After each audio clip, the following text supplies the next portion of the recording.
M आशिक चोपड़ा।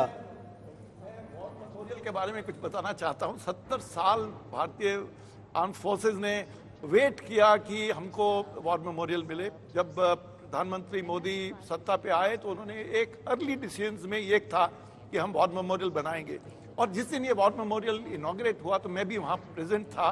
और उस inauguration का देखिए, शाम को इनॉग्रेशन हुई है 5 बजे, और उसी रात early morning next day Balakot strike थी। मतलब इस सारे आर्म फोर्सेस की security establishment of this country वो बैठी है वहां पे वॉर मेमोरियल में, और किसी को मालूम नहीं था, किसी को पता नहीं था कि अगले दिन सवेरे 2:30 बजे मिराज जहाज उड़ेंगे और 3:15 बजे वो जाके स्ट्राइक करेंगे बालाकोट में। कैसा वो टाइमिंग किया गया, और ये जो वॉर मेमोरियल है इसका महत्व बहुत इंपॉर्टेंट है। ये दिलों को छू जाती है ये बात। अच्छा, इस परेड के बारे में आपको एक बहुत दिलचस्प बात और बताई जाए। यहां आप देखेंगे कि प्रधानमंत्री नरेंद्र मोदी को सी ऑफ करेंगे तीनों सेनाओं के अध्यक्ष, सीडीएस, रक्षा राज्य मंत्री और रक्षा मंत्री, लेकिन उनका स्वागत करने के लिए उनसे पहले वहां पर पहुंचे हुए होंगे ये सभी, और फिर प्रधानमंत्री। और दूसरी तरफ कर्तव्य पथ से जब विजय चौक से राष्ट्रपति का काफिला उतर रहा होगा राष्ट्रपति अंगरक्षक के साथ, तो प्रधानमंत्री उनके स्वागत के लिए और फ्रांस के राष्ट्रपति के स्वागत के लिए वहां उनकी प्रतीक्षा कर रहे होंगे। तो मिनट टू मिनट ही नहीं, सेकंड टू सेकंड ये टाइमिंग होती है। और अब राष्ट्रपति द्रौपदी मुर्मू राष्ट्रपति भवन से उनकी सीढ़ियां उतरते हुए अपने काफिले की बेहद सुंदर तस्वीर है। देखिए, जो राष्ट्रपति अंगरक्षक होते हैं 6 फीट से ऊपर उन्हें होना होता है, उनके बीच में कितनी मजबूती से चल रही है राष्ट्रपति द्रौपदी मुर्मू इस समय भारत की शक्ति का पर्याय बनकर, क्योंकि नारी को वैसे ही शक्ति कहा जाता है। अब उनके साथ देखिए, जब उन्होंने राष्ट्रपति पद ग्रहण किया था उस समय से लेकर अब तक अब पूरा वो प्रोटोकॉल वो निभाते हुए उन्हें मालूम है कहां से आगे बढ़ेंगे मेरे अंगरक्षक, कहां से मेरी गति थोड़ी धीमी होगी। और फ्रांस के राष्ट्रपति इमैनुअल मैक्रोन उनके बिल्कुल बगल में है, और वो भी भारत की इस शक्ति, क्योंकि फ्रांस का भी इतिहास बहुत जबरदस्त है। और जब प्रधानमंत्री नरेंद्र मोदी बैस्टिल डे के लिए वहां गए थे तो यही रेड कारपेट प्रधानमंत्री नरेंद्र मोदी के लिए वहां लगाया गया था। और अब फ्रांस के राष्ट्रपति, वो जुलाई की बात थी, ये जनवरी की बात है, फ्रांस के राष्ट्रपति यहां चीफ गेस्ट बनकर आए हैं हमारे गणतंत्र दिवस पर। राष्ट्रपति द्रौपदी मुर्मू राष्ट्रपति भवन के प्रांगण में उन सीढ़ियों से नीचे की ओर जाते हुए जहां पर उनकी वो सवारी उनकी प्रतीक्षा कर रही है, जो बेहद ऐतिहासिक है। राष्ट्रपति अंगरक्षकों को आप अलग अलग यूनिफॉर्म्स में यहां देख सकते हैं। वैसे 13 तरह के उनके अलग अलग सेरेमोनियल परिधान होते हैं ठंड के मौसम में, खासकर जो आप रंग देख रहे हैं, और साथ में वो लाल रंग जो ठंड की सुबह को उस कोहरे को चीरता हुआ दूर दूर तक नजर आ जाता है। भाले के साथ इनकी ऊंचाई अगर हम देख लें और घोड़ों पर सवार होने के बाद देख लें, क्योंकि घोड़ों की ऊंचाई भी निर्धारित होती है, 15 हाथ के घोड़े, उसके ऊपर एक सवार और उसका भाले की ऊंचाई देखते ही दबदबा दिखता है यहां पर। अब राष्ट्रपति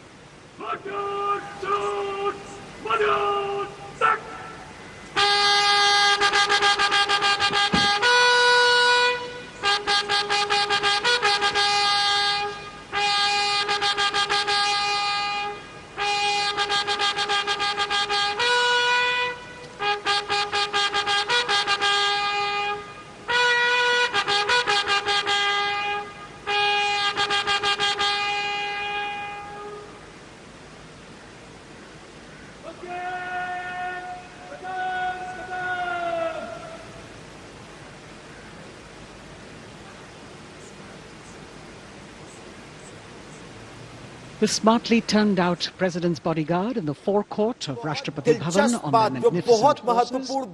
The senior most राष्ट्रपति अंगरक्षक 1773 में गठित एक एक घोड़ा जो है वो 15.1 हाथ का घोड़ा, 6 फुट के सवार, 9 फुट और 9 इंच का एक एक बल्लम, ये आंकड़े हैं। ये जो बग्घी की कहानी, अब बग्घी की कहानी देखिए, गोल्ड प्लेटेड ये बग्घी है।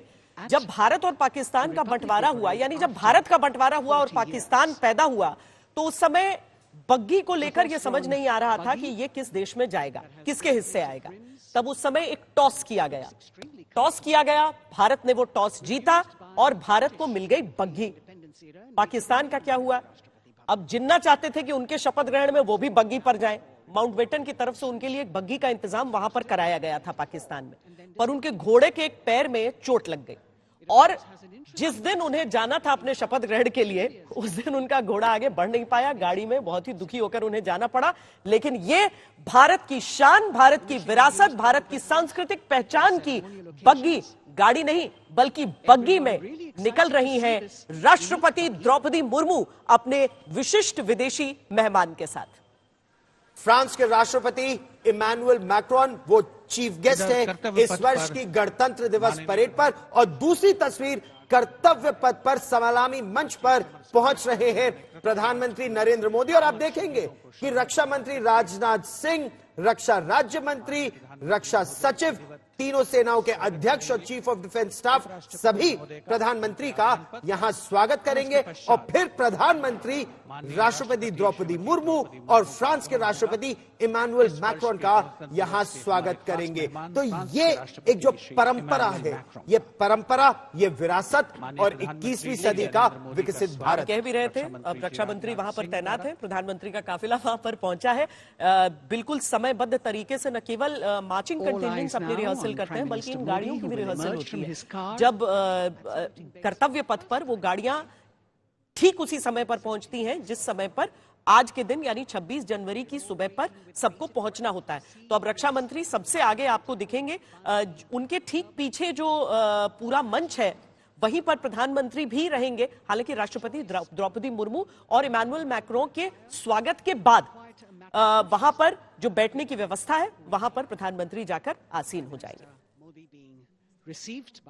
ये देखिए प्रधानमंत्री का स्वागत रक्षा राज्य मंत्री, चीफ ऑफ डिफेंस स्टाफ, सेना अध्यक्ष, नौसेना अध्यक्ष, वायुसेना अध्यक्ष और रक्षा सचिव सभी ने प्रधानमंत्री का स्वागत किया। और अब प्रधानमंत्री नरेंद्र मोदी एक बार फिर कर्तव्य पथ पर सलामी मंच के बिल्कुल सामने स्वागत करेंगे राष्ट्रपति द्रौपदी मुर्मू और 75वीं गणतंत्र दिवस परेड के मुख्य अतिथि और उनके मित्र फ्रांस के राष्ट्रपति इमैनुअल मैक्रोन का।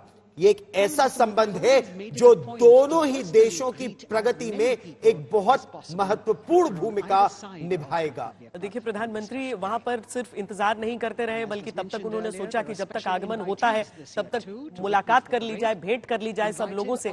तो वहां पर मिल रहे हैं, छोटा सा बच्चा था उसके सर पर हाथ भी उन्होंने फेरा और जितने भी लोग हैं वो देखिए कितने उत्साहित हो गए कि प्रधानमंत्री उनकी तरफ आ गए हैं, अभिवादन सब कर रहे हैं उनका। और सब गृह मंत्री अमित शाह है, पीछे आपको पीयूष गोयल दिख रहे हैं, नितिन गडकरी है, निर्मला सीतारमण है, जेपी नड्डा भी दिखे। तो ये सब वहां पर मौजूद है, जयशंकर है, ये सब वहां पर मौजूद है। उनके मंत्रिमंडल के जो साथी हैं सब अपने परिवार सहित यहां पर आए हैं और सबका स्वागत, अभिवादन स्वीकार करते हुए प्रधानमंत्री नरेंद्र मोदी। और उन्हें भी मालूम है कि अब राष्ट्रपति जी भी निकल रही हैं राष्ट्रपति भवन से। एक चिन्हित समय होता है, एक निर्धारित समय होता है कि कितना समय लगेगा वहां से लेकर और कर्तव्य पथ पर सलामी मंच तक पहुंचने में। और तब तक प्रधानमंत्री जाकर देखिए फिर उन्हें एक छोटा सा बच्चा नजर आया है, उससे खेलते हुए प्रधानमंत्री आगे की ओर अब बढ़ रहे हैं। प्रदर्शित करते हुए माननीय प्रधानमंत्री श्री नरेंद्र मोदी, बहुत ही खुशनुमा अवसर। ईयरफोन है और वो गाड़ी की स्पीड उस कंसोल पे आती है, क्योंकि हर चीज इसलिए रिलेटेड है क्योंकि एयरफोर्स ने आना होता है, एयरफोर्स तो स्प्लिट सेकंड का है। और ये उपराष्ट्रपति जगदीप धनखड़ अब वहां पहुंच चुके हैं। उपराष्ट्रपति जगदीप धनखड़ का स्वागत किया प्रधानमंत्री नरेंद्र मोदी ने और रक्षा मंत्री राजनाथ सिंह ने। ये तस्वीरों में आप देख रहे हैं उपराष्ट्रपति जगदीप धनखड़ भी यहां पहुंच चुके हैं और अब प्रतीक्षा है राष्ट्रपति द्रौपदी मुर्मू और फ्रांस के राष्ट्रपति इमैनुअल मैक्रोन की।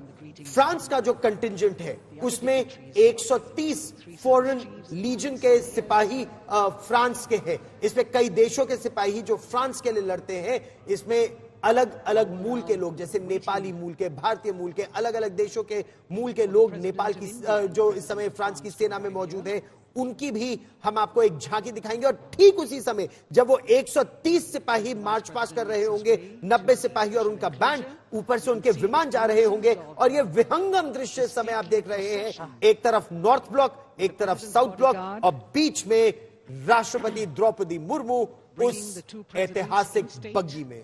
जो बग्गी है उसकी दाईं ओर आप कमांडेंट देख सकते हैं रेजिमेंट के, कर्नल अमित बेरवाल। उनका घोड़ा है ग्लोरियस। अभी तक हम जो कमांडेंट का घोड़ा विक्रांत हुआ करता था, उसका रिटायरमेंट भी एक बड़ी खबर बनी थी। जब प्रधानमंत्री और राष्ट्रपति उस समय रामनाथ कोविंद थे, उन्होंने उसका गाल थपथपाया था विक्रांत का। तो इस बार कमांडेंट का घोड़ा है ग्लोरियस, क्योंकि विक्रांत रिटायर कर चुका है।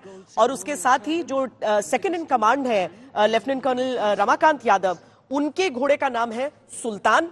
वो बाईं ओर राष्ट्रपति की बग्गी के इस समय चल रहे हैं। और ये पूरा जो काफिला, हालांकि गाड़ियां हैं पीछे की तरफ है, लेकिन राष्ट्रपति अंगरक्षकों का ये जो कर्तव्य पथ के सलामी मंच तक पहुंचने के लिए जो कूच होता है, ये बेहद शानदार, बेहद सुंदर तस्वीर भारत के गणराज्य की जो इस समय आप देख रहे हैं। प्रेसिडेंट बॉडीगार्ड की यूनिट और प्रधानमंत्री प्रतीक्षा करते हुए, लेकिन वो तस्वीर आप देखिए, ये भारत की विरासत को भी दर्शाता है और 21वीं सदी के भारत की छवि भी आपको दिखाता है। ये जो राष्ट्रपति अंगरक्षक है, ये केवल घुड़सवार नहीं है, ये असल में बहुत ही प्रशिक्षित कैवलरी या आर्मर्ड कोर के सिपाही है, यानी टैंक चलाते हैं। चाहे वो T-72 हो या T-90 भीष्म हो, T-72, T-90 या फिर जो हमारा MBT main battle tank Arjun हो, उसमें प्रशिक्षित है। 1962 चुशूल की लड़ाई रही हो या फिर 1984 ऑपरेशन मेघदूत सियाचिन की लड़ाई हो, ये सभी उसमें लड़ चुके हैं। Indian peace keeping force Sri Lanka में ये सिपाही लड़ चुके हैं। तो एक कॉम्बैट सोल्जर्स है। राष्ट्रपति की सुरक्षा तो इनका एक और धर्म है। भारतीय सेना का सबसे पुराना दल आप इसे कह सकते हैं। इसके गठन की तिथि को लेते हुए इनकी भूमिका, जैसा कि गौरव भी बता रहे हैं, कि चाहे आतंक के खिलाफ लड़ाई हो, राष्ट्रीय राइफल्स में ये शामिल होते हैं, ये ट्रेन्ड पैराट्रूपर्स हैं। लेकिन इसके साथ ही जो इन घोड़ों का नामकरण होता है, वो भी उन घोड़ों की खासियत के हिसाब से होता है। या तो रंग किसी और पुराने सर्विंग घोड़े की याद इन्हें दिलाता हो, यानी कि जैसे विक्रांत का रिटायरमेंट हुआ तो एक और विक्रांत वहां पर तैयार है। सुल्तान और ग्लोरियस दोनों से अगर आप मिले, ग्लोरियस को यह एहसास है कि उसे कमांडेंट के लिए चुना गया है और उसे पूरी तरीके से अनुशासित सिपाही की तरह से बर्ताव करना है, और वो करता है। यह एहसास भी बड़ा दिलचस्प है कि इस अश्व दल के घोड़ों में रहता है कि उनका पद और उनका कार्यभार कैसा है।